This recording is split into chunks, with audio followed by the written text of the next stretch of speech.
A gente fala muito de menopausa no dia a dia, né? Mas a andropausa com os homens, será que ela realmente existe? E ela muda até o corpo do homem ou não? Então a gente recebe aqui o urologista, o Dr. Vander Cunha, que tira as suas dúvidas mais rapidinho, a gente fica por dentro da curiosidade do dia de hoje.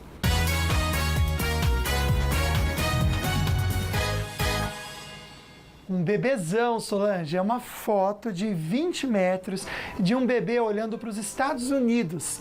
Ela aparece aí no muro fronteiriço do México com os Estados Unidos. Foi uma instalação do artista francês, o J.R. Ela foi colada do lado mexicano da fronteira, na verdade como um protesto mesmo, né? Para toda essa confusão do México com os Estados Unidos de fronteira, para mostrar como a criança enxerga e quer até pular o muro, como os adultos fazem muitas vezes. Né? Muito legal isso daí.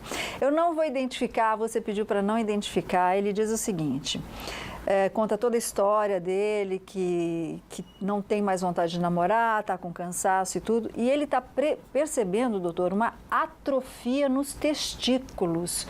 Por que isso pode acontecer? Ele está muito preocupado. A síndrome do envelhecimento também cursa com a atrofia do volume testicular. Há uma atrofia, há um envelhecimento, onde não há mais a produção ideal desses níveis. Daí a necessidade da reposição. É uma atrofia glandular compatível com a idade. Quer dizer, então, se ele fizer a reposição, volta ao normal?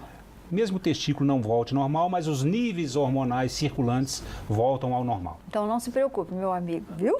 Fica tudo normal, Luquinha. A gente está com um camarada nosso aqui, Sol, tem 62 anos, e ele quer saber se a diminuição do líquido da ejaculação tem a ver com a falta de hormônio. Não. A diminuição do volume ejaculado pode ter relação, sim, com o aumento da próstata, a hiperplasia benigna da próstata.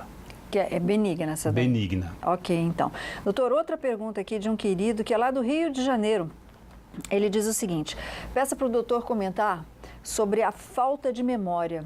Estava sofrendo com isso, tenho 52 anos de idade e fui num neurologista, tomei vários remédios até para depressão e fui descobrir que era testosterona. Como é que se faz esse diagnóstico para não cair num caso como esse, doutor? Como dissemos, a andropausa é uma síndrome.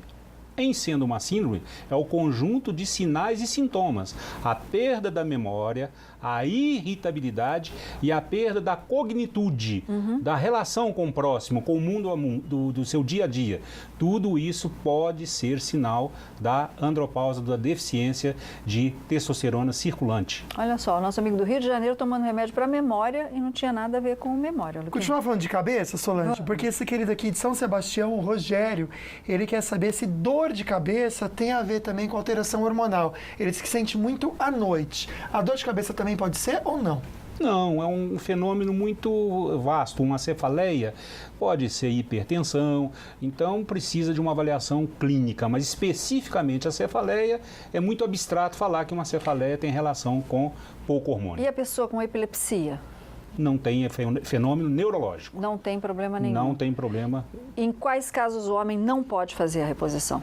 História de câncer de próstata ou história de crescimento volumoso de próstata, a hiperplasia benigna da próstata. Em tese, precisa para o câncer, proscrito.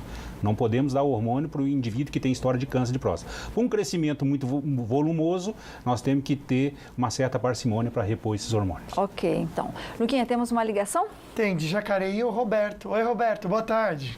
Olá, boa tarde. Obrigado pela confiança aí, amigo. Pode fazer a pergunta.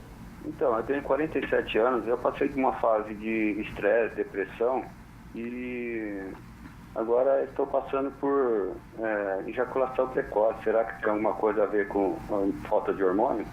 A princípio, não. A ejaculação precoce está relacionada com seu estresse, com a sua sobrecarga emocional.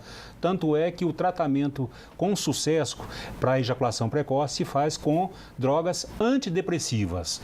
Então, a princípio, com níveis hormonais, não tem correlação à ejaculação precoce. O médico ele faz a avaliação da taxa hormonal, tanto feminina quanto masculina, pelo exame de sangue, né? Mas no caso dos homens, por exemplo, uma ultrassonografia da próstata, é pedido algum exame complementar? Sim, essa avaliação é geral. Você vai pedir todos os exames laboratoriais, pesquisando as dislipidemias, pesquisando massa óssea com a densitometria, o exame ultrassonográfico da próstata para ver tamanho, volume e peso, dosagem de PSA. Então, é uma consulta que não é localizada, o indivíduo precisa ser olhado como um todo. Entendi. Então faz um exame completo aqui para quem está com dúvida, viu, Luquinha? Só perguntando aqui sobre vasectomia, se ela pode afetar alguma coisa na produção de hormônios ou não. Excelente pergunta. De maneira nenhuma. Sujeito vasectomizado é o sujeito estéril. O que entende-se com o conceito de sujeito estéril? Ele nunca mais é capaz de engravidar uma mulher. Então ele se tornou, depois da vasectomia, um sujeito infértil, um sujeito estéril. Nada a ver com o parênquima testicular que produz a testosterona. A gente tem uma querida amiga de Alagoas, a Valma, mandar um beijo para a Valma, que está ligadíssima aqui. E tem uma colega sua aqui, a Roberta, ela só pediu para não mostrar o rostinho dela. Ela disse que o maridão está difícil. Entendeu? O negócio não está funcionando direito. Ela quer saber, se fizer a reposição hormonal, em quanto tempo o maridão vai ficar mais bonitão? Pressa. Ele precisa de uma avaliação urológica, ele precisa de uma avaliação do ponto de vista prostático, do ponto de vista hormonal, e a resposta é variável de indivíduo para indivíduo. Tem indivíduo que no primeiro mês de reposição já tem o start, já tem a resposta. E tem indivíduos que demoram 2, 3 meses a ter os níveis de resposta clínica abrangentes e satisfatórios. Quer dizer, mas quando a gente fala na reposição e nesse resultado, né, do maridão já começar, ele volta a ser como ele era antes? Tipo, tchutchucão total, assim? Nós não vamos trazer para uma idade desses meninos de 18 anos. Pensou? Mas vamos deixar com a sexualidade compatível com seus 50 anos. Entendi. Não vamos deixar com a sexualidade compatível com seus 90 anos. Mas milagre nós não fazemos ainda. Então esse negócio, faz que... Não. Mentira. Aproveitar e falar de idade rapidinho, Sol. Nossa querida amiga aqui, ela comenta que a mulher dela tem 37 anos e realmente está difícil essa parte dele, que ele está bem paradinho. A outra amiga que diz que tem 45 anos, ele também está parando, né? Existe uma idade para se parar, para diminuir e aceitar que diminuiu ou não, doutor? Em tese, a sexualidade masculina não tem fim. Eu tenho alguns pacientes com 92 anos de idade, e você pergunta à parceira, obviamente ele tem um perfil de sexualidade compatível com seus 92 anos de idade. Mas veja bem, não há fim, não é finito a sexualidade masculina. E isso, fatores emocionais, fatores nutricionais, fatores de doenças adversas, contribuem para o sucesso ou para o insucesso. Quer dizer, crenças limitantes também. Muitas vezes você escuta uma coisa, bota na cabeça e acredita naquilo. O médico é a melhor pessoa para fazer a recomendação da sua saúde. Doutor Wander, muito obrigada por estar aqui com a gente, prazer, viu? Sempre à disposição. Bom retorno a Taubaté. Muitíssimo Beijo na nossa anja, doutora Elina. Muitíssimo obrigado, um prazer. Obrigada, viu? Zóio Verde. Obrigado, doutor, pelo carinho. Obrigado você também prazer. pela participação em casa. Amanhã a gente cuida dos olhos com esse calor, né, Solange? Pois é, a gente acorda, tá escuro, né? Agora, né? Tchum, de repente você toma um choquezinho. Que tipo de óculos você tem que usar? Se pode usar colírio demais nesse calor, porque às vezes resseca um pouquinho a vista. A gente vai aprender tudo isso amanhã.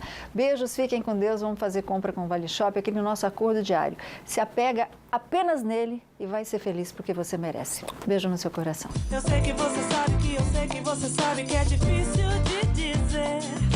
O meu coração é um músculo involuntário e ele pulsa por você. Um dia eu vou estar contigo e você vai estar